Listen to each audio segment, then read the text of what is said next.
तो प्यारे बच्चों, हमने अभी तक जो बात करी है वो हमारी बात थी, आज का जो हमारा टॉपिक है वो विद्युत क्षेत्र का भौतिक अभिप्राय है। और अभी तक हमने जो भी बातें करी है विद्युत क्षेत्र के बारे में करी है। अब बात आती है कि आखिर जो हमारा ये टॉपिक है विद्युत क्षेत्र का भौतिक अभिप्राय, इसकी आवश्यकता क्यों है। पहली बात तो ये। अब अगर आप समय देखेंगे तो एग्जैक्ट 7:30 हो गया है। अब हम अपना टॉपिक शुरू कर रहे हैं, विद्युत क्षेत्र का भौतिक अभिप्राय। तो हमने कहा विद्युत क्षेत्र ठीक है कि हम एक चीज को कैलकुलेट करते थे कूलाम के नियम से, किसी आवेश के समीप यदि कोई दूसरा आवेश रखा है तो हम कह सकते हैं बिंदु आवेश के द्वारा उस परीक्षण आवेश पर लगने वाले बल को हम कूलाम के नियम से ज्ञात कर सकते थे। फिर वहां हमने क्या करा, एक विद्युत क्षेत्र के कॉन्सेप्ट को लाए। लेकिन आपने देखा होगा वो विद्युत क्षेत्र E, जिसको हम F/Q0 लिखते थे, F/Q लिखते थे, वो टोटली फोर्स के ऊपर डिपेंड होता था।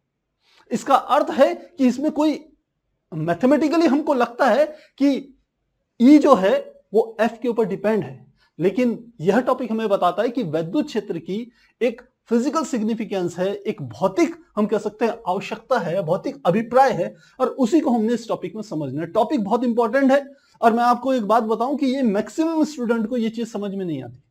आप किताब से पढ़ लीजिए पूरा का पूरा, और पढ़ने के बाद आपसे पूछा जाए कि प्यारे बच्चों क्या समझ में आया, तो पढ़ते समय तो आपको समझ में आएगा, लेकिन लास्ट में कहेंगे 2 लाइन लिख दीजिए, नहीं लिख पाओगे।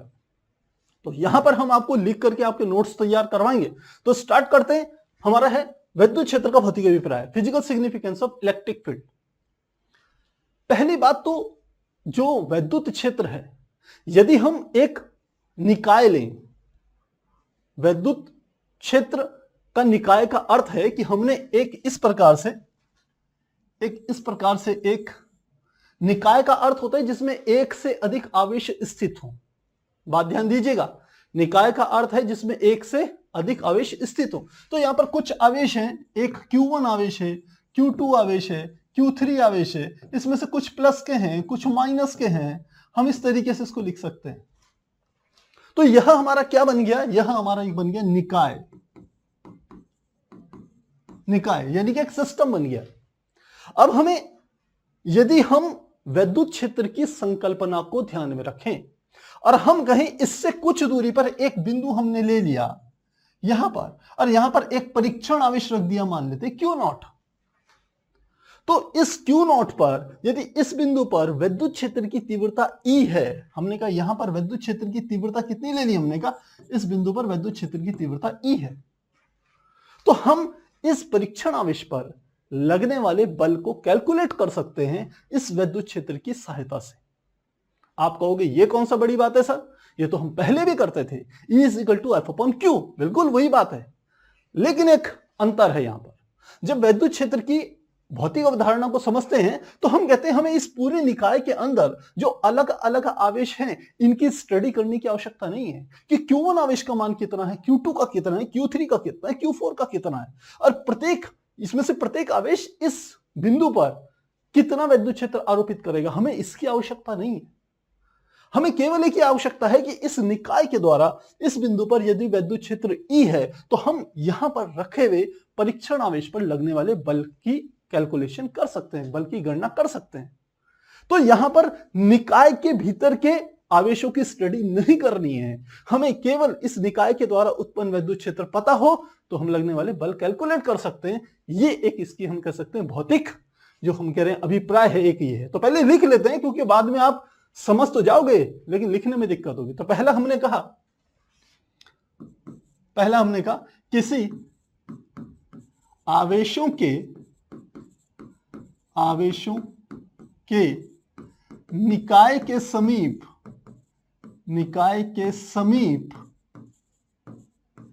किसी बिंदु पर विद्युत क्षेत्र ज्ञात होने पर हम उस बिंदु पर परीक्षण आवेश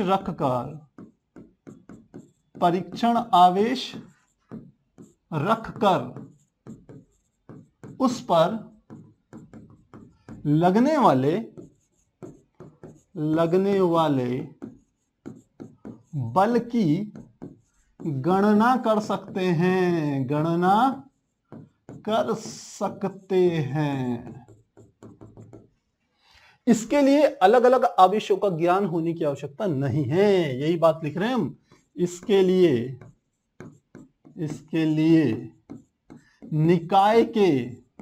निकाय यानी कि आवेशों का निकाय के घटकों का ज्ञान आवश्यक नहीं है। पहली बात, मुझे लगता है यह बात समझ में आ गई होगी।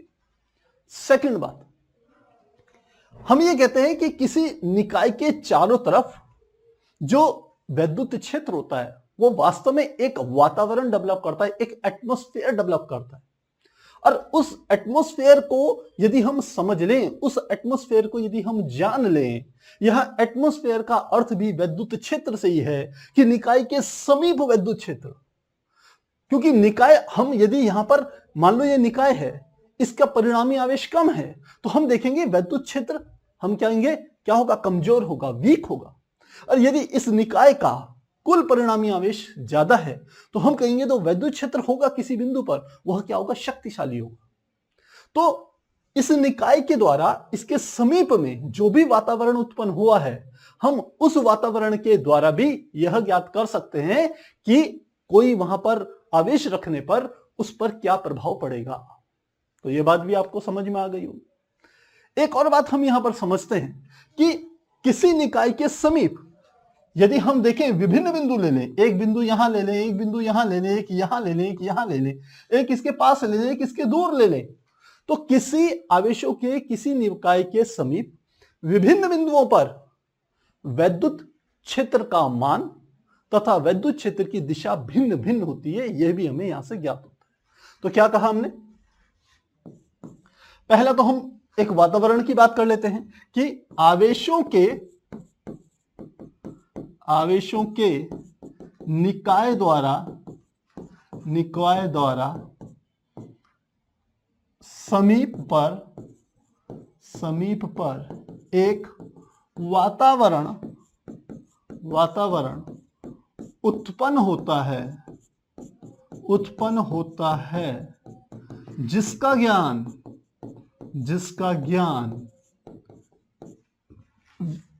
निकाय के विद्युत क्षेत्र से ज्ञात होता है। तो हमने वातावरण की बात भी कर ली। अब हमने आपको ये एक बात और कही कि हमने कहा निकाय के समीप विभिन्न बिंदुओं पर वैद्युत क्षेत्र की तीव्रता यानी कि वैद्युत क्षेत्र का मान, परिमाण और उसकी दिशा भिन्न भिन्न होते हैं। और यह किस पर डिपेंड करेगा, डिस्टेंस पे डिपेंड करेगा। जो बिंदु समीप है, यहां पर मान लो ये वाला बिंदु है, यहां पर वैद्युत क्षेत्र क्या होगा, शक्तिशाली होगा। और यहां पर वैद्युत क्षेत्र, इस स्थान पर वैद्युत क्षेत्र क्या होगा, वीक होगा। आप ऐसा कैसे समझ सकते हैं। तो हम क्या कह रहे हैं कि 2 पॉइंट हमने लिख लिए, तीसरा हम लिखते हैं कि निकाय के समीप विभिन्न बिंदुओं पर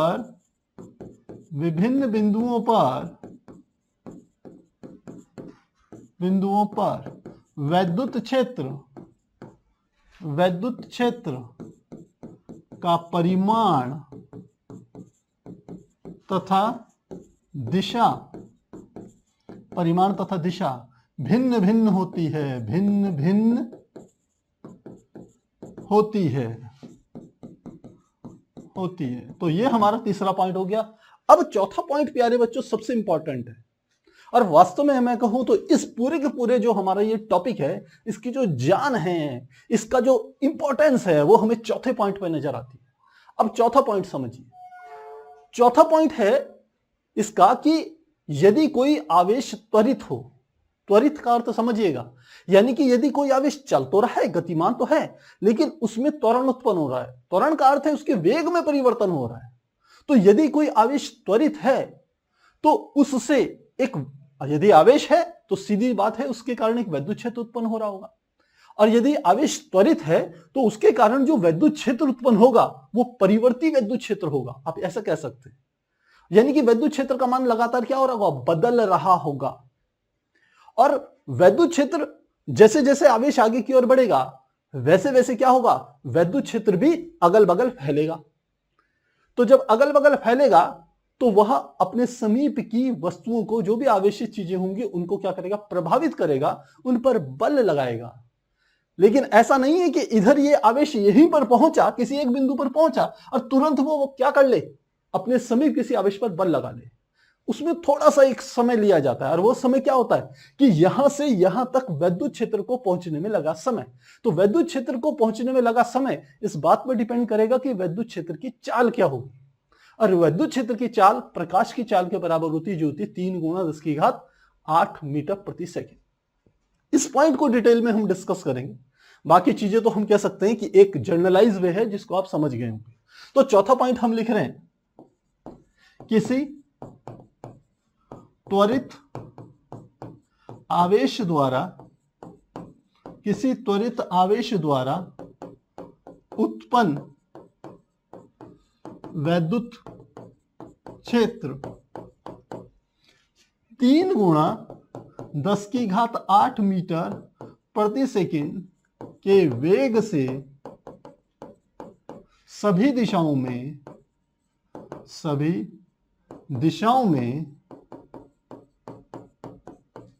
फैलता है, तथा अपने समीप स्थित आवेशों को प्रभावित करता है। इससे ही वैद्युत चुंबकीय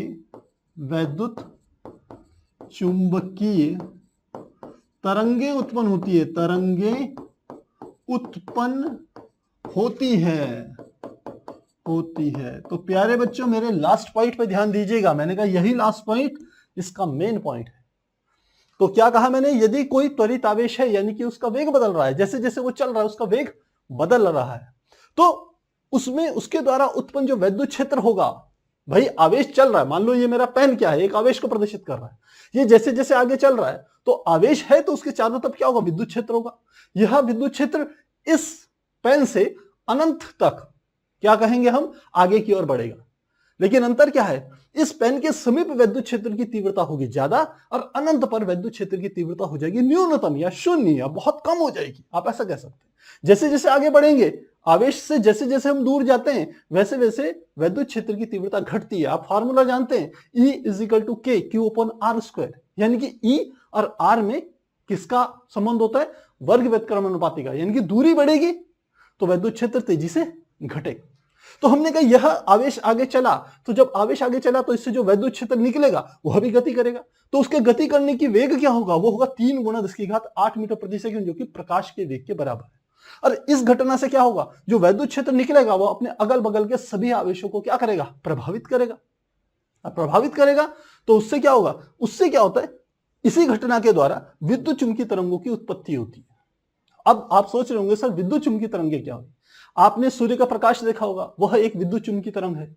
आपने सुना होगा एक्स किरणों के बारे में सुना होगा, गामा किरणों के बारे में सुना होगा, दृश्य प्रकाश के बारे में सुना होगा। ये सारी की सारी चीजें यदि फिजिक्स की टर्मिनोलॉजी में कहा जाए तो ये कहलाती है विद्युत चुंबकीय तरंग है। इसी बुक में जो चैप्टर नंबर शायद मेरे ख्याल से 8th है, वो विद्युत चुंबकीय तरंगों का है, जहां हम इसे डिटेल में डिस्कस करेंगे। तो फिलहाल इसमें एक चीज और समझते हैं हम, ये हमने कल करा चुके थे। इसमें अभी हमने एक बात कही कि आवेश जो है जब वो त्वरित होगा तो अब हम वैद्युत आवेश की अलग अलग स्थितियों में वह क्या प्रभाव उत्पन्न करता है इसको आपको बताते हैं। और एक बड़ी अच्छी बात आपको बताऊं कि ये जो मैं अब आपको कराने वाला हूं, ये कॉम्पिटिटिव एग्जाम्स में आपको कहीं ना कहीं किसी एक क्वेश्चन में आपको ये मिल जाएगा। तो क्या है, वैद्युत आवेश टॉपिक है हमारा, वैद्युत आवेश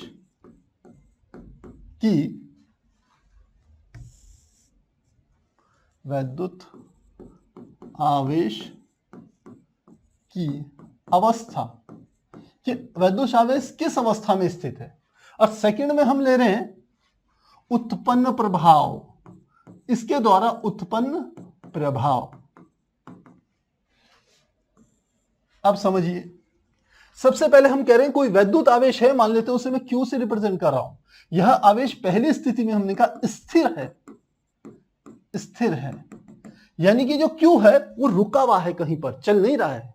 यदि ये रुका होगा तो ये क्या उत्पन्न करेगा, यह उत्पन्न करेगा वैद्युत क्षेत्र को, वैद्युत क्षेत्र उत्पन्न होगा, वैद्युत क्षेत्र उत्पन्न होगा। यदि कोई आवेश रुका हुआ है तो उसके द्वारा केवल वैद्युत क्षेत्र उत्पन्न होता है। सेकंड बात, दूसरे में हम कहें कि यदि यह एक समान वेग से गतिशील है, क्या कहा हमने, एक समान वेग से गतिशील है, गतिशील है, इसका अर्थ है कि त्वरण शून्य है, शून्य है, यानी कि ये त्वरित नहीं है, ये आवेश चल तो रहा है लेकिन एक समान रूप से चल रहा है। तो इस स्थिति में क्या उत्पन्न करेगा, यह उत्पन्न करेगा वैद्युत क्षेत्र, वैद्युत क्षेत्र तो उत्पन्न करेगा क्योंकि आवेश है तो ये वैद्युत क्षेत्र उत्पन्न करेगा ही, साथ ही एक समान वेग से चल रहा है। और आप आगे जाकर के देखेंगे कि जब कोई आवेश चलता है तो उससे विद्युत धारा उत्पन्न होती है, और विद्युत धारा एक चुंबकीय क्षेत्र उत्पन्न करता है। तो यहां ध्यान रखना है कि यह वैद्युत क्षेत्र तथा प्लस चुंबकीय क्षेत्र उत्पन्न करता है, उत्पन्न करता है, यानी कि वैद्युत क्षेत्र प्लस चुंबकीय क्षेत्र, मतलब ये दोनों उत्पन्न होंगे यदि कोई आवेश एक समान वेग से चल रहा होगा। और तीसरी स्थिति हम लिखते हैं, तीसरी कंडीशन हम लिख रहे हैं कि आवेश त्वरित, त्वरित गति करता है, थोड़ा स्पष्ट लिख रहे हैं, त्वरित गति करता है, गति करता है। इसका अर्थ है कि आवेश में त्वरण शून्य नहीं है, शून्य नहीं है। इसका अर्थ है इसका वेग बदल रहा है। और यदि ऐसी स्थिति है तब आपने ध्यान रखना है कि इसके द्वारा वैद्युत क्षेत्र भी उत्पन्न होगा, चुंबकीय क्षेत्र भी उत्पन्न होगा, और मजे की बात ये दोनों के दोनों जो क्षेत्र होंगे ये परिवर्ती होंगे। तो मैं यहां पर लिख रहा हूं शब्द परिवर्ती, परिवर्ती मतलब बदलने वाला, यहां पर भी लिख रहा हूं परिवर्ती, यानी कि बदलने वाला। परिवर्ती वैद्युत क्षेत्र, परिवर्ती चुंबकीय क्षेत्र उत्पन्न होंगे, और इसके साथ ही यह विद्युत चुंबकीय तरंगे, विद्युत चुंबकीय तरंगे उत्पन्न करेगा, उत्पन्न करेगा। और ये विद्युत चुंबकीय तरंगे क्या चीज है, यहां तक ये क्या चीजें हैं, सूर्य का प्रकाश, सूर्य का प्रकाश, जिसमें आपकी पराबैंगनी किरणें भी आती है, दृश्य प्रकाश भी आता है, अवरक्त किरणें भी आती हैं, वो सारी की सारी आती हैं। इसके अलावा एक्स किरणें, गामा किरणें, ये सारी की सारी चीजें उत्पन्न होती है किसके द्वारा, त्वरित आवेश के द्वारा। तो प्यारे बच्चों मुझे लगता है ये चीज आपको अच्छे से समझ में आ गई होगी। लास्ट पॉइंट काफी सारा इंपॉर्टेंट है, तो आप चाहें तो इसका स्क्रीनशॉट ले सकते हैं। स्क्रीनशॉट लेना चाहेंगे तो स्क्रीनशॉट लेंगे, और साथ ही आप चैट सेक्शन में बताइए कि क्या आपको कहीं पर कोई डाउट है। यदि डाउट है तो आप पिन पॉइंट पूछ सकते हैं। तो स्क्रीनशॉट लेना चाहेंगे 1 2 3 4, 1 2 3 4। तो मुझे लगता है रमन सिंह कह रहे हैं कि सर स्थिर है तो विद्युत क्षेत्र ही क्यों उत्पन्न होता है। अरे बच्चों यही तो बात है, आप फिजिक्स के आगे के चैप्टर्स की चीजों को यहीं पे क्लियर करना चाहते हैं, वो नहीं हो पाई।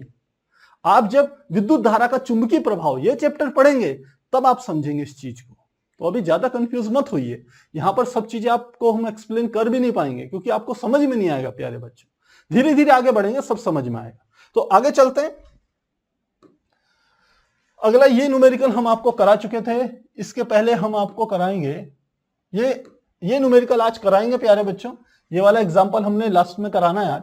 उससे पहले एक टॉपिक देख लेते हैं, विद्युत क्षेत्र रेखाएं, जिसे इलेक्ट्रिक फील्ड लाइंस कहा जाता है और बहुत सी बुक्स में इसको विद्युत बल रेखाएं भी कहते हैं। तो विद्युत क्षेत्र रेखाएं या विद्युत बल रेखाएं होती क्या हैं? देखिए, हमने कहा कि एक आवेश इधर रखा हुआ है, एक आवेश उधर रखा हुआ है और दोनों के बीच में बल काम कर रहा है। चाहे वो यदि आवेश समान होंगे तो प्रतिकर्षण बल, आवेश विपरीत होंगे तो आकर्षण बल, ये हमने कहा। लेकिन उसको थोड़ा सा हम कह सकते हैं डायग्राम के थ्रू बनाने का एक मजा ही अलग है। तो साइंटिस्टों ने किसी आवेश के चारों तरफ उसके क्षेत्र को प्रदर्शित करने के लिए कुछ हम कह सकते हैं काल्पनिक रेखाएं, हम कह सकते हैं रेखाओं की कल्पना करी या वक्रों की कल्पना करी। उन्हीं रेखाओं को, उन्हीं वक्रों को हम विद्युत क्षेत्र रेखाएं कहते हैं। तो पहले लिखते हैं परिभाषा को, फिर इसे डिटेल में आपके सामने रखते हैं। तो क्या कहा हमने? हमने कहा कि विद्युत क्षेत्र रेखाएं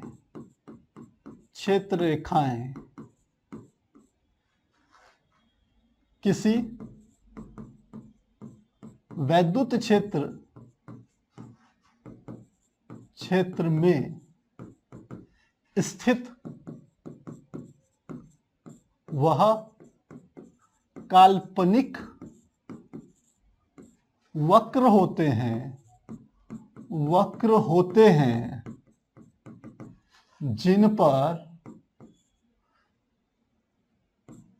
पर हम कह सकते हैं स्वतंत्र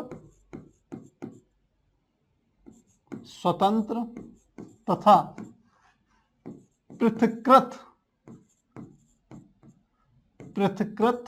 आवेश गति करता है, जिन पर रखा, और लिख लीजिए इसमें, जिन पर रखा स्वतंत्र तथा पृथक्कृत आवेश गति करता है। तो एक छोटी सी हमने यहां डेफिनेशन लिखी है, आपको आसानी से ये याद भी हो जाएगी। और रही बात समझने की, तो 100% ये आपको समझ में भी आएगी।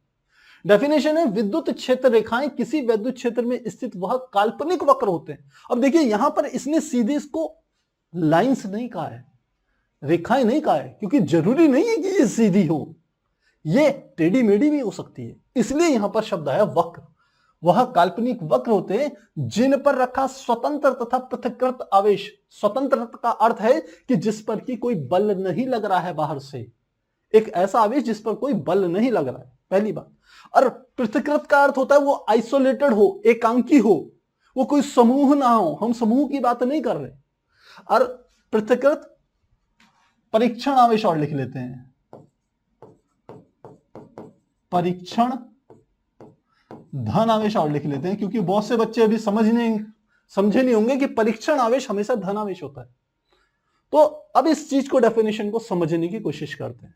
हमने कहा मेरे पास एक आवेश है, ये मैंने एक आवेश ले लिया, धन आवेश।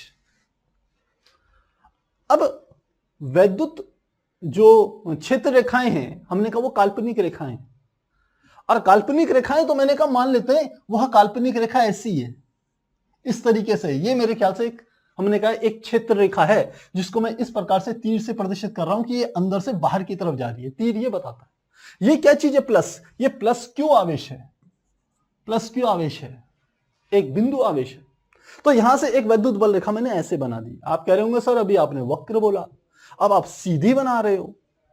तो हम कहते हैं ठीक है, यहां पर हम एक वक्र बना लेते हैं, इधर की ओर एक वक्र का निर्माण कर देते हैं ऐसे। तो अब ये दोनों जो मैंने रेखाएं बनाई हैं, जिसे मैं विद्युत क्षेत्र रेखाएं कह रहा हूं, इन पर यदि मैं एक परीक्षण आवेश रखूं, परीक्षण आवेश आप समझते होंगे, परीक्षण आवेश हमेशा धनात्मक होता है और उसे Q नॉट से रिप्रेजेंट करते हैं। तो यदि मैं यहां पर रख दूं उस परीक्षण आवेश को प्लस Q नॉट, मैंने यहां रख दिया, तो अब बताइए किधर गति करेगा? आप यदि ये देखेंगे, ये धन आवेश है, ये भी धन आवेश है, ये धन आवेश इस धन आवेश पर प्रतिकर्षण बल लगाएगा। प्रतिकर्षण बल लगाएगा तो ये आवेश किधर की ओर गति करेगा, ये इसी लाइंस में गति करता चले जाएगा, इसी लाइन के ऊपर चलता चले जाएगा। यदि ऐसा हो तो ये जो वक्र है, ये जो रेखा है, यही हमारी वैद्युत बल रेखा या वैद्युत क्षेत्र रेखा कहलाती है। अब आप कहोगे सर ऊपर कैसे जाएगा, तो ऊपर भी ऐसे ही जाएगा, ऊपर में कोई अलग बात नहीं हो रही। यहां पर फिर से हमने एक परीक्षण आवेश रख लिया, मान लेते हैं वो है प्लस Q0, ये रख दिया मैंने। इसको यदि इसके समीप रखेंगे तो ये बिल्कुल इसी रेखा का अनुसरण करके आगे की ओर बढ़ता चले जाएगा। तो यह रेखा भी, ये वक्र भी क्या कहलाएगा, वैद्युत क्षेत्र रेखाएं कहलाएगी। तो मुझे लगता है परिभाषा आपको समझ में आ गई होगी कि क्यों कहा गया है कि किसी आवेश के से निकलने वाली वैद्युत क्षेत्र रेखाएं वह रेखाएं हैं जिस पर रखा हुआ परीक्षण आवेश क्या करता है, उस रेखा के अनुदिश या वक्र के अनुदिश गति करता है, उसकी दिशा को फॉलो करता है, कुछ से कहीं भटकता नहीं है बाहर। वही हमारी क्या कहलाती है, वैद्युत क्षेत्र रेखाएं कहलाती है। तो डेफिनेशन मुझे लगता है अब आपको समझ में आ गई होगी। अब इसके संबंध में कुछ खास बातें। पहली बात तो ये होती है कि जब, अब आप बहुतों के दिमाग में आ रहा होगा सर यदि ये माइनस क्यू आवेश, ये प्लस क्यू आवेश ले आपने, यदि माइनस क्यू होता तब क्या होता, तो भी बता देता हूं। मैंने कहा ये माइनस की जगह मैंने लिख लिया, प्लस की जगह माइनस क्यू आवेश ले लिया। इसकी भी मैं क्षेत्र रेखा ऐसे ही बना रहा हूं, मान लेते हैं ये इस तरीके से, पहले ये क्षेत्र रेखा ऐसी है और दूसरी ऐसी बना लेता हूं। चलिए दूसरी ऐसी बना दी। अब यदि इसमें मैं परीक्षण आवेश रखूं तो पहला तो एक चीज थोड़ी सी यहां गड़बड़ ये हो गई कि ये लाइन से, केवल ये ऐसी लाइन से, ये ऐसी लाइन से। अब हमने कहा कि इस पर मैं परीक्षण आवेश रखता हूं, तो परीक्षण आवेश रखूं तो मैंने यहां पर रख लिया प्लस Q0 और एक यहां पर रख लिया प्लस Q0, परीक्षण आवेश ये मैंने रख दिया। अब आप खुद ही सोचिए कि ये परीक्षण आवेश किधर की ओर जाएगा, इधर की ओर जाएगा कि अंदर की ओर जाएगा, आप खुद से समझिए। आप जानते हैं ये कैसा आवेश है, धन आवेश, ये कैसा आवेश है, ऋण आवेश, ये तो परीक्षण आवेश है। परीक्षण आवेश का अर्थ है कि ऐसा आवेश जिसका मान बहुत कम है और इतना कम है कि ये इस मुख्य आवेश को प्रभावित नहीं कर रहा है, इसके वैद्युत क्षेत्र को, इसीलिए इसको परीक्षण आवेश कहते हैं। तो हमने कहा यह है ऋण आवेश, ये परीक्षण आवेश है धन आवेश, तो यह वाला धन आवेश, परीक्षण आवेश इधर की ओर गति करेगा ना, इस दिशा में गति करेगा, इसी लाइंस के ऊपर चलता हुआ आएगा, इसके पास समीप, इससे चिपक जाएगा, इससे मिल जाएगा। ठीक इसी प्रकार ये वाला जो धनावेश था यह भी इसी रेखा का अनुसरण करते हुए यहां से आएगा और इस पर मिलने का प्रयत्न करेगा। तो अब ये दो कंडीशन मैंने बनाई। अब यहां से आपको क्या बात पता चली, ध्यान रखिए कि यहां पर आपको पता चला प्लस क्यू आवेश यदि है तो इससे वैद्युत बल रेखाएं, आप देख रहे होगे धनावेश बाहर की ओर जा रहा था परीक्षण आवेश, तो वैद्युत बल रेखाएं बाहर की ओर निकलती हैं, चारों दिशाओं में ये निकल रही है। और यदि यह आवेश ऋणात्मक हो जाए, माइनस क्यू हो जाए, तो इससे जो क्षेत्र रेखाएं निकलेंगी किसी भी दिशा में बना लीजिए, यह हमेशा अंदर की ओर आएंगी। तो आपको यहां से क्या एक महत्वपूर्ण जानकारी मिली कि वैद्युत बल रेखाएं धन आवेश से, इस धन आवेश से बाहर की ओर निकलती हैं और ऋण आवेश पर अंदर की ओर आती है। यह आपको पता होना चाहिए। बहुत से बच्चे, बहुत बार जब हम कह सकते हैं ना कि वो एकदम परीक्षा का समय आता है, कहीं पर कोई क्वेश्चन आपसे सडनली पूछ ले तो वहां कंफ्यूज कर जाते हैं कि धन में बाहर थी कि अंदर थी, ऋण में बाहर थी कि अंदर थी, भूल जाते हैं इस बात को। तो मैं कहता हूं भूल जाओ, कोई समस्या नहीं है, बस एक प्रॉपर्टी ध्यान रखना, मेरी एक बात ध्यान रखना कि परीक्षण आवेश क्या चीज है। परीक्षण आवेश एक धनात्मक ऐसा आवेश है जिसका अपना कोई वैद्युत क्षेत्र नहीं है सामान्यतः, और वह धनात्मक है। अब इतना पता है तो आप खुद ही रखिए, किसी धनावेश के समीप रखेंगे परीक्षण आवेश को तो उसे धक्का मारेगा बाहर की ओर, तो इसका मतलब वैद्युत बल रेखाएं धनावेश से बाहर की ओर निकलती है। और यदि किसी ऋणावेश के समीप रखेंगे तो यह परीक्षण आवेश धनात्मक होने के कारण इसकी ओर आकर्षित होगा, क्योंकि ये विपरीत आवेश है। तो ऋण आवेश में वैद्युत बल रेखाएं अंदर की ओर आती है। यहां से आप उन चीजों को रिकॉल कर सकते हो। तो प्यारे बच्चों, मुझे लग रहा है ये अच्छे से आपको समझ में आ रहा होगा, ये कोई परेशानी नहीं होगी। एक और बात यहां पर समझ में आनी चाहिए आपको, वह बात है कि कोई भी आवेश, मान लो मैं यही वाला आवेश बना रहा हूं, ये इस तरीके से मैंने आवेश बनाया, क्योंकि ये जो वैद्युत क्षेत्र रेखा में बना रहा हूं ये किसी आवेश से अनंत निकल सकती है। ऐसा नहीं है कि 2, 4, 8, 10 ही निकलेगी, बहुत सारी निकल सकती है। तो मैंने इस तरीके से ये बनाई, ये मैंने बनाई, और ये सारी की सारी कहां जा रही है? अंदर की ओर जा रही है, क्योंकि ये ऋण आवेश है इसलिए अंदर की ओर जा रही है। अब आप एक बात देखिए कि इस आवेश के समीप वैद्युत क्षेत्र रेखाएं एक दूसरे के पास पास हैं। इसका अर्थ है कि आवेश के समीप वैद्युत क्षेत्र रेखाओं का जो घनत्व है वो है ज्यादा। घनत्व क्या होता है? घनत्व बराबर होता है द्रव्यमान बटे आयतन। जब रेखाओं का घनत्व कह रहे हैं तो रेखाओं की संख्या बटे आयतन, यानी कि एकांक आयतन से निकलने वाली वैद्युत क्षेत्र रेखाओं की संख्या क्या कहलाएगी? वैद्युत क्षेत्र रेखाओं का घनत्व कहलाएगी। तो मैं क्या कहना चाह रहा हूं, मेरी बात पे ध्यान दीजिएगा। हमने कहा यदि यहां पर एक मैं 3D बॉक्स बना लूं, यहीं पर बना लेते हैं, चलिए एक इस तरीके से मैंने बॉक्स बनाया, इस तरीके से बॉक्स बनाया। इससे मैंने संख्या नोट करी कि कितनी वैद्युत बल रेखाएं गुजर रही हैं, और इन्हीं बल रेखाओं को मैं आगे ले गया। अब यही वाला बॉक्स मैंने यहां पर बना लिया, दोबारा से बना रहा हूं।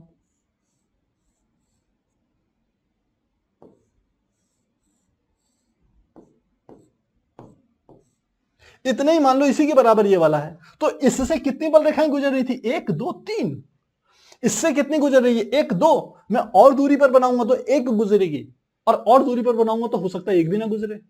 तो इसका अर्थ है वैद्युत क्षेत्र रेखाओं का घनत्व आवेश के समीप ज्यादा होता है, और आवेश से जैसे जैसे दूर जाते हैं वैसे वैसे वो घटता चले जाता है। इस बात को प्यारे बच्चों ध्यान देना है आपने कि वैद्युत बल रेखाएं आवेश के समीप उनकी संख्या ज्यादा होती है, और जैसे जैसे दूर जाते हैं वैसे वैसे उनकी संख्या क्या होती है? घटती चली जाती है। तो ये भी एक आपको प्रॉपर्टी समझ में आ गई होगी। तो ये कुछ हम कह सकते हैं ये वैद्युत क्षेत्र रेखाओं की हम कह सकते हैं विशेषताएं हैं, जिनको कि आपको पता होना चाहिए जिनके बारे में। दूसरी बात, अलग अलग बिंदुओं पर जो क्षेत्र की तीव्रता है वो अलग अलग होगी, जैसे मैंने आपको इससे पहले बताया। यानी कि जहां पर वैद्युत क्षेत्र रेखाओं का घनत्व ज्यादा है, जहां पर रेखाएं एक दूसरे के पास पास हैं, वहां पर वैद्युत क्षेत्र शक्तिशाली है, और जहां पर क्षेत्र रेखाएं एक दूसरे दूर दूर हैं, इनके बीच की दूरी बढ़ रही है जैसे जैसे आगे बढ़ रही है, यानी कि वहां पर वैद्युत क्षेत्र क्या है? कमजोर है, वीक है। तो इन सब बातों को हम लिखेंगे किसके अंतर्गत? वैद्युत क्षेत्र रेखाओं की विशेषताओं में। तो क्या कर रहे हैं, अगला हमारा जो टॉपिक है वह है वैद्युत क्षेत्र रेखाओं की विशेषताएं। और प्यारे बच्चों हर साल इससे प्रश्न आता ही आता है कि वैद्युत क्षेत्र रेखाओं की कोई 4 गुण बताइए या 4 विशेषताएं बताइए। तो इस टॉपिक से प्रश्न आपको मिलेगा ही मिलेगा, इसलिए ये बहुत अधिक इंपॉर्टेंट है। और ये यदि समझ गए, इन सब विशेषताओं को समझ गए, तो आगे वैद्युत क्षेत्र आपके लिए बहुत मक्खन जैसा हो जाएगा, जिसमें आप कभी कंफ्यूज भी नहीं करोगे। तो पहली विशेषता क्या है कि यह कौन? वैद्युत क्षेत्र रेखाएं, ये इसको कह रहे हैं हम यह धन आवेश से बाहर की ओर निकलती है, बाहर की ओर निकलती है, तथा ऋण आवेश में भीतर मतलब अंदर, भीतर की ओर प्रवेश करती है। तो पहली विशेषता आपको समझ में आ गई, जो भी मैंने समझाया, धनावेश से बाहर निकलेगी, ऋणावेश पे अंदर आएगी। दूसरी, हम कहें वैद्युत क्षेत्र रेखाओं का घनत्व आवेश के समीप अधिक और आवेश से दूर क्या होता है? कम होता है। यह भी आप लिख सकते हैं, लेकिन उससे इंपॉर्टेंट हम लिख रहे हैं कि वैद्युत क्षेत्र रेखाओं के किसी बिंदु पर खींचा गया, हम कह सकते हैं कि स्पर्श रेखा उस बिंदु पर वैद्युत क्षेत्र की दिशा को प्रदर्शित करती है। यह एक बहुत ही इंपॉर्टेंट पॉइंट है, इसको जरूर आप ध्यान रखना, ये बहुत सारे डेरिवेशंस में आगे आपके काम आने वाला है। तो क्या कहा मैंने कि वैद्युत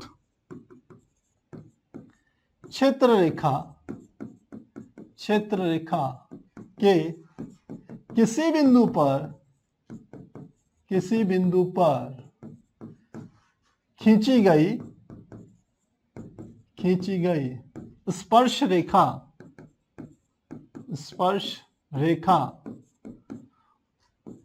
उस बिंदु पर वैद्युत क्षेत्र की दिशा को प्रदर्शित करती है। तो अब इसको समझ लेते हैं। देखिए पहला पॉइंट तो क्या था, हमने कहा ये यदि एक धनावेश है, प्लस क्यू आवेश है, तो इससे वैद्युत बल रेखाएं बाहर निकलेंगी, इस तरीके से बाहर निकलती हैं ऐसे। और यदि कोई ऋणावेश है, माइनस क्यू आवेश है, तो यहां पर वैद्युत बल रेखाएं अंदर की ओर प्रवेश करेंगी, ऐसे अंदर की ओर आएंगी, बाहर नहीं जाएंगे, अंदर की ओर आएंगी। पहला पॉइंट ये है।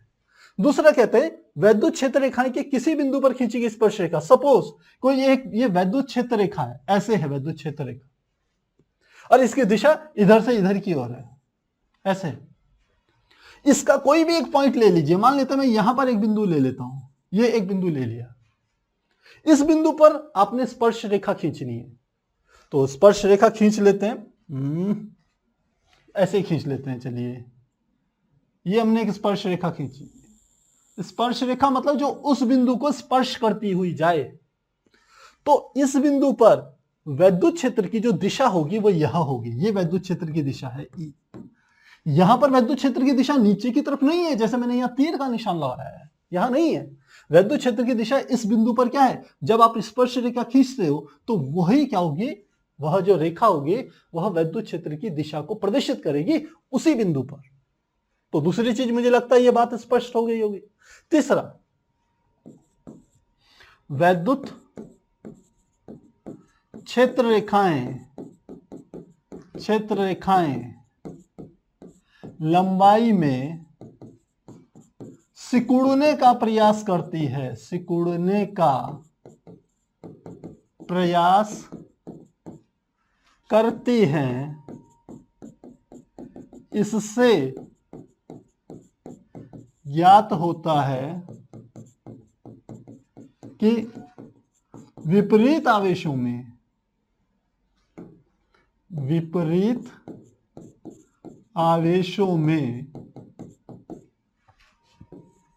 आकर्षण बल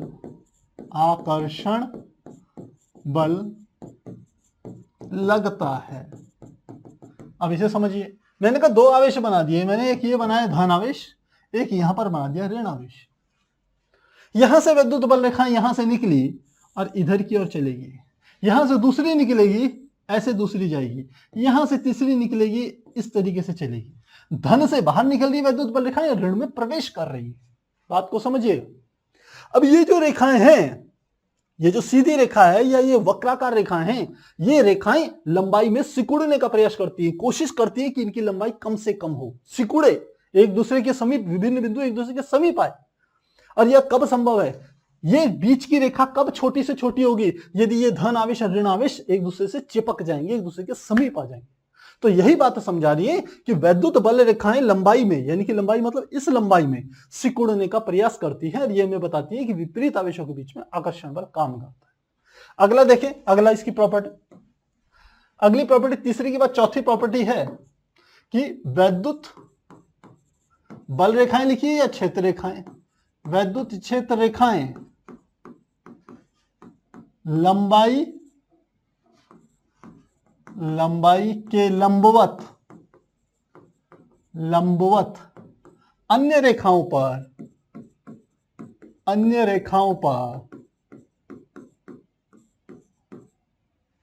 पर प्रतिकर्षण बल लगाती है, या अन्य रेखाओं को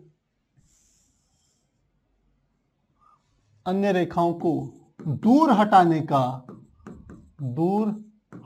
का प्रयत्न करती है। इससे ज्ञात होता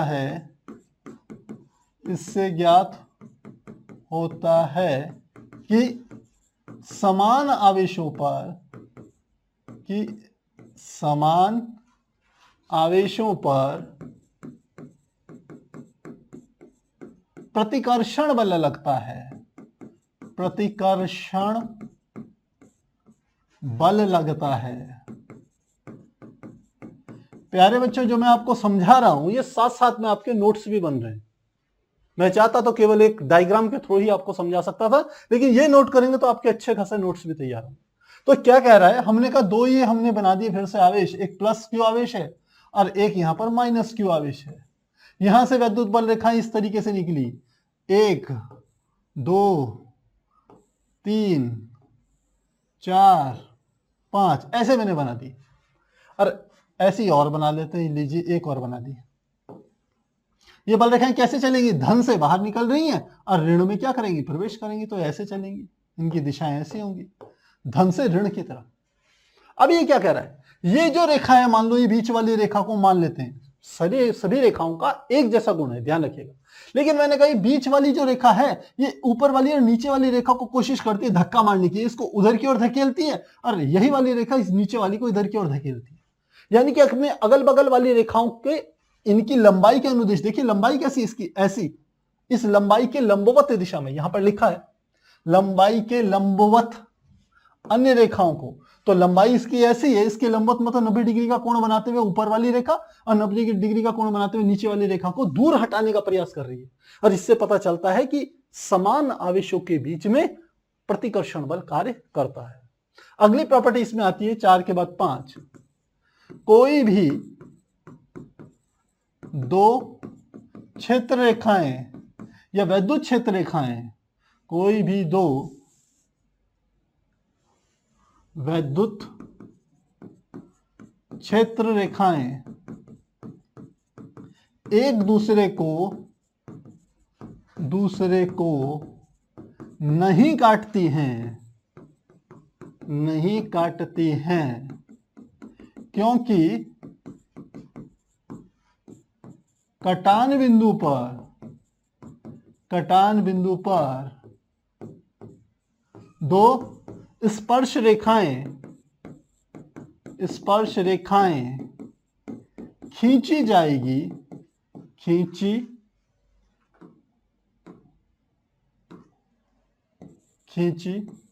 जा सकती है जो एक ही बिंदु पर वैद्युत क्षेत्र की दो दिशाएं प्रदर्शित करती है, जो कि संभव नहीं है।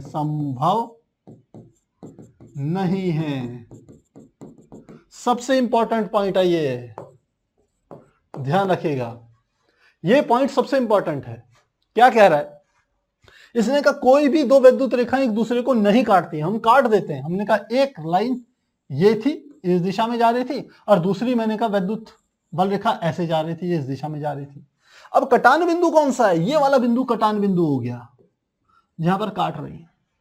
अब यहां पर आप देखिए, अभी मैंने आपको इससे पहले समझाया, यह बताया कि वैद्युत क्षेत्र रेखा के किसी बिंदु पर खींची गई स्पर्श रेखा वैद्युत क्षेत्र ई की दिशा को प्रदर्शित करती है, ये मैंने आपको बताया।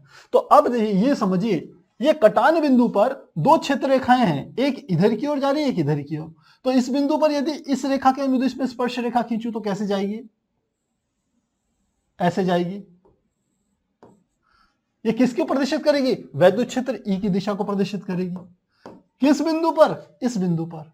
ऐसी में दूसरी स्पर्श रेखा दूसरी खींच सकता हूं, एक रेखा को इस बिंदु पर दूसरी रेखा खींचूं तो दूसरी रेखा इस प्रकार से जाएगी। तो बिंदु तो वो एक ही है ना।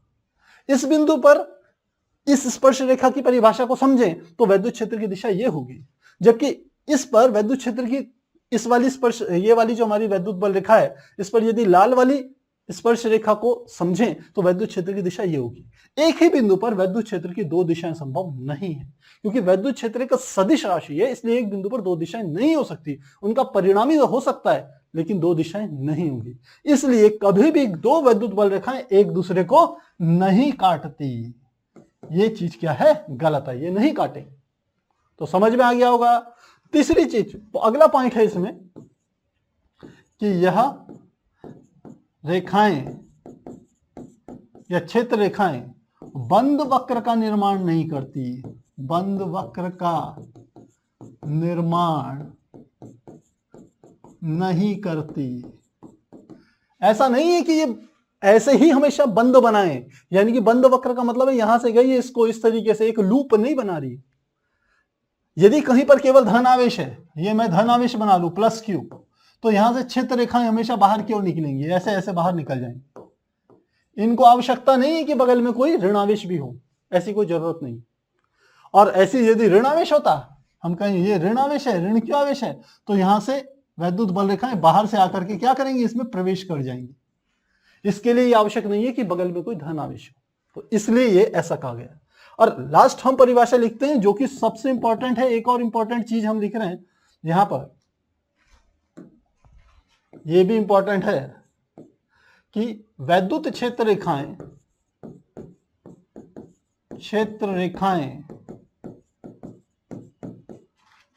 आवेशित चालक के पृष्ठ से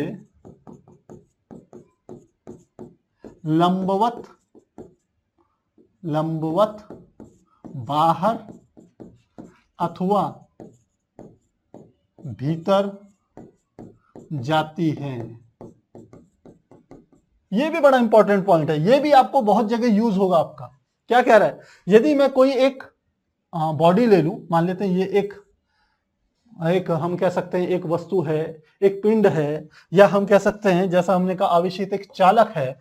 तो यदि ये धनावेशित है तो इससे जो वैद्युत बल रेखाएं बाहर निकलेंगी, ये बाहर निकल रही हैं, ये हमेशा पृष्ठ के साथ ये जो कोण बनेगा, ये हमेशा 90 डिग्री का कोण बनेगा। ऐसा नहीं है कि कहीं से भी कैसे भी निकल जाए, नहीं, हमेशा पृष्ठ के साथ कितने डिग्री का कोण बनाएगी, 90 डिग्री का कोण बनाएगी। इसी प्रकार यदि मैं यहां पर ऋणावेश बना लूं, तो यहां पर जो क्षेत्र रेखाएं आएंगी, इस तरीके से रेखाएं अंदर की ओर आएंगी, यह भी हमेशा पृष्ठ के साथ कितने डिग्री का कोण बनाएंगी, 90 डिग्री का कोण बनाएंगी। ये सब 90 डिग्री का कोण बनाएंगे।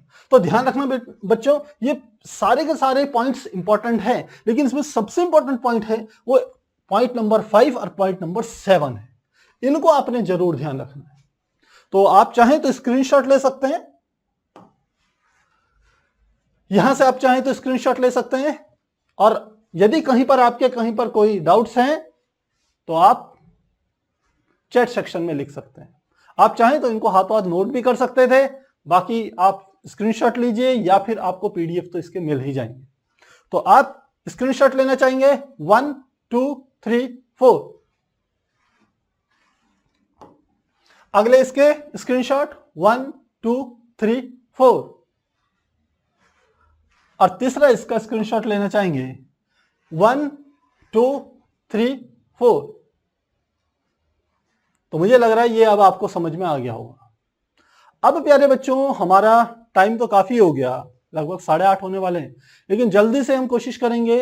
एक हमारा पीछे का क्वेश्चन था एनसीईआरटी का एग्जाम्पल, उसे सॉल्व करवाते हैं, काफी आसान है। यह था हमारे पास कि दो बिंदु आवेश Q1 तथा Q2 जिनके परिमाण 10 की घात प्लस 10 की घात -8 और 10 की घात -8 हैं, कूलम हैं, एक दूसरे से 0.1 मीटर की दूरी पर स्थित है। चित्र 1.14 में दर्शाए गए एबीसी बिंदु पर विद्युत क्षेत्र परिकलित कीजिए। तो डायग्राम मैं बना रहा हूं।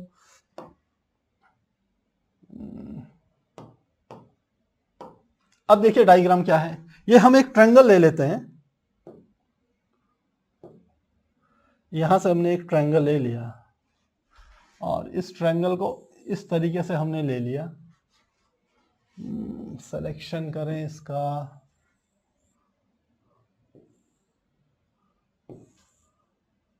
ये हमने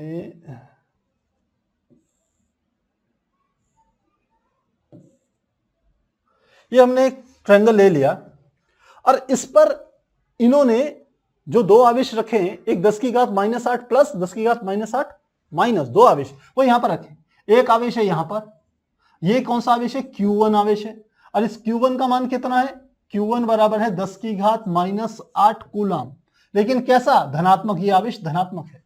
दूसरा आवेश इन्होंने यहां पर रखा हुआ है, और यह आवेश हमारा क्या है, Q2, और इसका मान कितना है 10 की घात -8, और ये किस में है, माइनस में है, तो थोड़ा निशान लगा लेते हैं, -10 की घात -8 कूलम। ये है, ये आवेश क्या है, माइनस का, ये आपको ध्यान रखना है। अब ये इन्होंने तीन बिंदु कहे हैं यहां पर, तीन बिंदु कौन कौन से, पहला बिंदु इन्होंने कहा कि यदि यहां से एक लंब खींच लिया जाए, ये इस तरीके से, पहला बिंदु हो गया ये वाला, जिसको इन्होंने नाम दिया है ए। दूसरा बिंदु हो गया इस वाली रेखा को आगे की ओर बढ़ा दिया जाए, तो यहां पर ये दूसरा बिंदु आ गया बी, और तीसरा बिंदु ये वाला हो गया, इसको इन्होंने नाम दिया सी। इन तीन बिंदुओं पर, ए पर, बी पर और सी पर विद्युत क्षेत्र की तीव्रता ज्ञात करनी है। इस बिंदु से लेकर के यहां तक की जो दूरी है, इसकी दूरी तो इन्होंने बताई, यहां से लेकर यहां तक की दूरी है 0.1 मीटर, ये डिस्टेंस है। यहां से लेकर यहां तक की जो दूरी है वो 0.05 मीटर है। तो अब ए पर, बी पर और सी पर विद्युत क्षेत्र की तीव्रता को ज्ञात करना है। बहुत आसान है प्यारे बच्चों, आप यदि इस न्यूमेरिकल को समझेंगे तो आपको विद्युत क्षेत्र का कॉन्सेप्ट भी समझ में आएगा, जो कि हमने पीछे करा था। यदि एक से अधिक आवेश किसी एक बिंदु पर विद्युत क्षेत्र उत्पन्न करेंगे तो परिणामी विद्युत क्षेत्र क्या होगा, वही चीज को हम यहां पर न्यूमेरिकल से समझा रहे हैं। तो सबसे पहले किस पर निकालते हैं, ए पर विद्युत क्षेत्र निकालते हैं। तो सबसे पहले लिखते हैं ए पर विद्युत क्षेत्र, परिणामी विद्युत क्षेत्र क्या होगा, विद्युत क्षेत्र है। तो देखिए, ये सबसे पहले ये वाला है Q1 आवेश, ये है Q2 आवेश। तो Q1 क्योंकि धन आवेश है, यहां पर विद्युत क्षेत्र की दिशा ज्ञात करने के लिए क्या लीजिए, एक परीक्षण आवेश आपने लेना है। ठीक है, कहीं कोई दिक्कत तो नहीं है। तो हमने कहा इस ए पर इस प्लस के आवेश के कारण जो विद्युत क्षेत्र उत्पन्न होगा वह किधर की ओर दिशा में होगा, इस दिशा में होगा, बाहर की तरफ होगा। क्यों होगा, क्योंकि मैंने आपको कई बार समझाया, यदि विद्युत क्षेत्र की दिशा ज्ञात करनी है तो यहां पर एक परीक्षण आवेश की कल्पना कीजिए। तो यहां पर मान लीजिए आपके पास एक धन आवेश है, ये वाला धन आवेश इस धन आवेश को प्रतिकर्षित करेगा, यानी कि इस दिशा में फेंकेगा। तो जो विद्युत क्षेत्र उत्पन्न होगा वो होगा ई, किसके द्वारा, 1 के द्वारा, पहले आवेश के द्वारा। किस पर, ए बिंदु पर, तो E1A इस दिशा में होगा। और इसका मान क्या होगा, इसका मान होगा E1A। आप जानते हैं विद्युत क्षेत्र का फार्मूला होता है कि कौन आवेश उत्पन्न कर रहा है, Q1, तो लिख लेंगे Q1 बटे यहां से लेके यहां तक की दूरी, क्योंकि ए बिंदु इन दोनों बिंदुओं के ठीक मध्य में है, तो इसका अर्थ है ये वाली दूरी होगी 0.05 मीटर, और इसी प्रकार ये वाली दूरी भी होगी 0.05 मीटर। तो यहां से लेके यहां तक की दूरी क्या होगी, 0.05, जो कि r है, तो यहां लिख लेंगे 0.05 का स्क्वायर। सॉल्व कीजिए, मान रखते हैं k का मान हो गया 9 गुणा 10 की घात 9 गुणा Q1 का मान कितना है, 10 की घात -8, 10 की घात -8 बटे क्या गया, इसको सॉल्व करेंगे तो देखिए 0.05 को मैं ऐसे लिख सकता हूं, 0.05 बराबर, इसको लिख सकता हूं 5 गुणा 10 की घात -2, ऐसे लिखा जा सकता है। आप जानते हैं क्योंकि डेसिमल को 1 और 2 खाने इधर लाया तो 10 की घात -2 आ जाएगी। अब इसका स्क्वायर करेंगे तो 5 का स्क्वायर 25, और 10 की घात -2 का स्क्वायर है तो ये हो गया 10 की घात -4। अब इसे सॉल्व करना है, तो सॉल्व कैसे करेंगे, 10 की घात 4 ऊपर लेंगे तो क्या आ जाएगा, ये हमारा आ जाएगा 9 गुणा 10 की घात 9, और 9 -8, और 10 की घात 4 ऊपर की ओर लेंगे तो 10 की घात +4, और बटे कितना आ गया 25। इसको भी सॉल्व करें तो क्या आ जाएगा, देखिए ये आ जाएगा 9 गुणा 10 की घात 9, और 10 की घात 9 में से 8 गया 1, और साथ में ये होगी 4, तो 10 की घात 5, 4 और 1 5, और बटे कितना आ गया 25।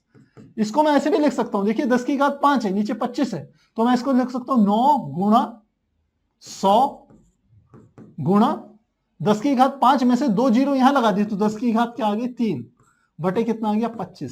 25 से काट दीजिए 25 चौको 100 तो आंसर क्या आ गया 9 चौक ये आ गया हमारे पास 36 गुणा 10 की घात 3।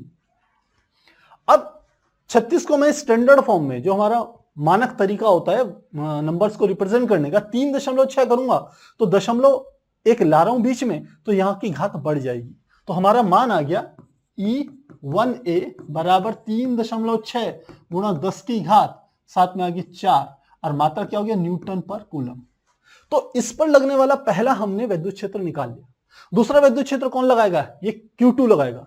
Q2 की विद्युत क्षेत्र की दिशा क्या होगी प्यारे बच्चों ये भी इसी दिशा में होगा क्योंकि ये माइनस आवेश है। फिर से परीक्षण आवेश की कल्पना कीजिए यहां पर परीक्षण आवेश धनात्मक है ये माइनस आवेश उस परीक्षण आवेश को अपनी ओर खींचेगा तो विद्युत क्षेत्र की दिशा क्या होगी ये दिशा होगी।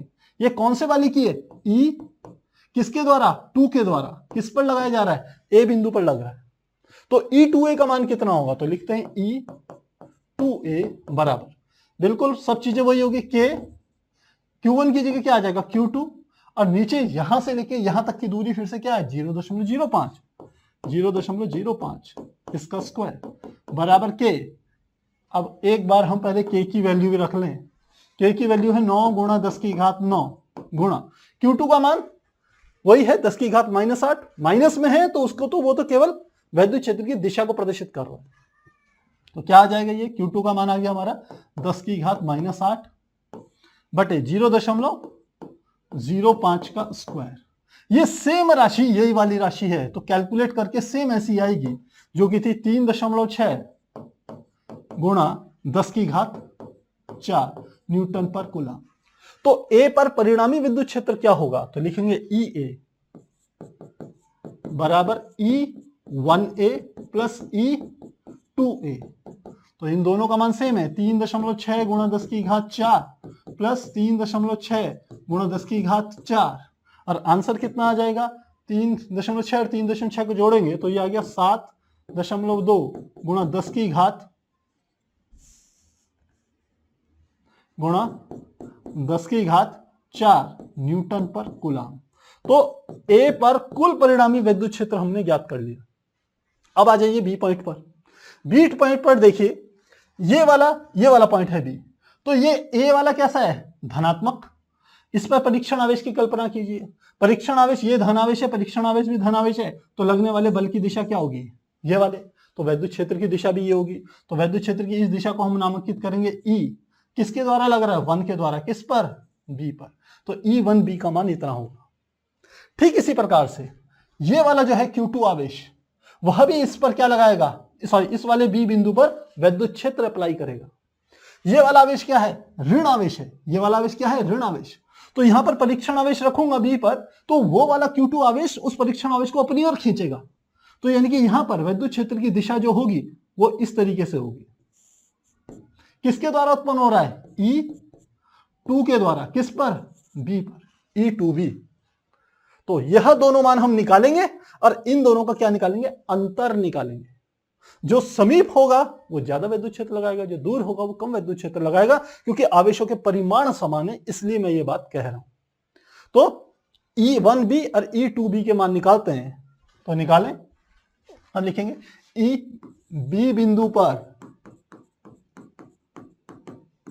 E1B बराबर K यह आ जाएगा Q2 बटे डिस्टेंस वही R का स्क्वायर वैल्यू रखेंगे तो K का मान 9 गुणा 10 की घात 9 Q2 का मान आप जानते हैं 10 की घात -8 बटे इनके बीच की दूरी आप देखिए बीच की दूरी कितनी थी यहां से लेके यहां के बीच की दूरी थी 0.05 मीटर प्रश्न में दी हुई है तो वैल्यू रखें यह आ गया 0.05 का मीटर का स्क्वायर और इस पूरे को भी हमने कैलकुलेट किया था इसका मान निकल के आता है 3.6 गुणा 10 की घात 4 न्यूटन पर कूलम। तो ये E1B का मान हमने निकाल लिया। अब निकालेंगे E2B का मान कौन सा वाला ये वाला E2B इसको निकालेंगे। अब ये E2B किसके द्वारा है इस Q2 आवेश के द्वारा इस पर लगाया गया बल और कुछ चीज नहीं है बस दूरी को ध्यान रखिएगा यहां से लेके यहां तक की दूरी है 0.05 और यहां से लेके यहां तक की दूरी कितनी, 0.1 मीटर। तो टोटल दूरी कितनी होगी, ये वाली दूरी, ये हमारी दूरी होगी 0.15 मीटर। यहां से लेके यहां तक की दूरी इतनी होगी। तो r की जगह इतना लेना है, बाकी Q2 का मान उतना ही रहेगा 10⁻⁸। तो अब सॉल्व करें इसे, तो क्या आ जाएगा, तो लिखेंगे E2B बराबर फॉर्मूला K Q2 बटे R की जगह कितना आ जाएगा 0.15 का स्क्वायर। सॉल्व करेंगे तो क्या आ जाएगा, K का मान 9 गुणा 10⁹। मिटाते हैं, ये आ गया 9 गुणा 10⁹।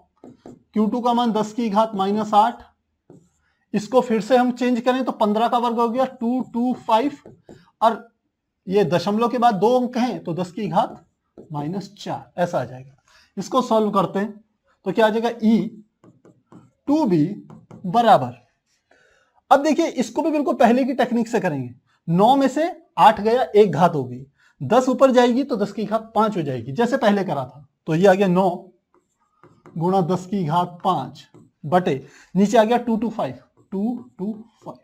इसको भी मैं ऐसे लिख सकता हूं 900 गुणा 10 की घात, क्योंकि मैंने 2 जीरो अपनी तरफ से बढ़ाई तो यहां घातें 2 कट कम हो जाएंगी, यानी कि 10 की घात हो गई 3 और बटे नीचे क्या गया 225। अब 225 का 900 में आप भाग देंगे, कितनी बार जाएगा, 4 बार जाएगा। तो ये आ गया 4 गुणा 10⁵3 न्यूटन पर कूलम। ये E2B का मान आ गया।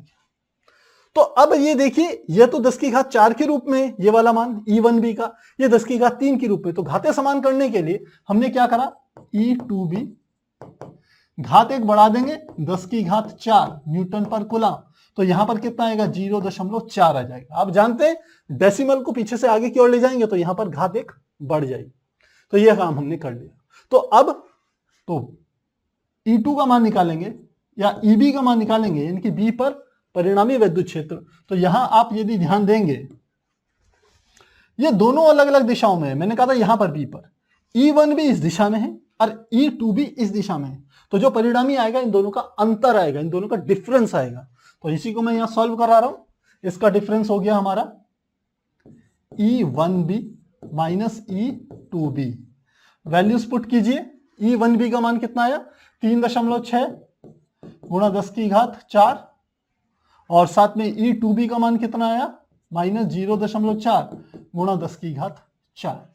तो अंतर आ गया 3.2 गुणा 10⁴ न्यूटन पर कूलम। ये किसका मान निकाल गया, EB। तो B पर भी हमने विद्युत क्षेत्र निकाल लिया। अब चलते हैं किस पर, C पर। तो लिखते हैं C पर निकालते हैं। फिर से डायग्राम में चले। ये बिंदु देखिए C है, ये बड़ा इंपॉर्टेंट है। इस पर परीक्षण आवेश की कल्पना कीजिए। तो ये धन आवेश इस परीक्षण आवेश पर प्रतिकर्षण बल लगाएगा, जिस पर लगने वाले विद्युत क्षेत्र की दिशा या बल की दिशा इस दिशा में होगा। तो विद्युत बल की दिशा यदि ये वाली होगी, थोड़ा इसे छोटा बना देता हूं, ये हमने बनाया, ये बना दी हमने। किसकी दिशा है ये, विद्युत क्षेत्र की दिशा है। किसके द्वारा, 1 के द्वारा। किस पर लग रहा है, C पर। तो इसे किससे रिप्रेजेंट करेंगे, इसे करेंगे रिप्रेजेंट E1C। ये विद्युत क्षेत्र की दिशा है इसके द्वारा। दूसरा, ये Q2 आवेश ये धनात्मक है, सॉरी ये ऋणात्मक है। यहां पर परीक्षण आवेश क्या होगा, धनात्मक। तो यह क्या करेगा, परीक्षण आवेश इधर की तरफ जाएगा। तो दूसरा लगने वाला जो बल होगा वो इस दिशा में होगा। और इसका किससे रिप्रेजेंट करेंगे, E2 के द्वारा लग रहा है किस पर, C पर। अब ये अलग अलग दिशाओं में है, तो काम क्या है, इनके घटक निकालना पहले। तो घटक कैसे निकालेंगे, पहले भी समझा चुका हूं। एक ऐसे लंब खींचिए, एक ऐसे लंब खींचिए।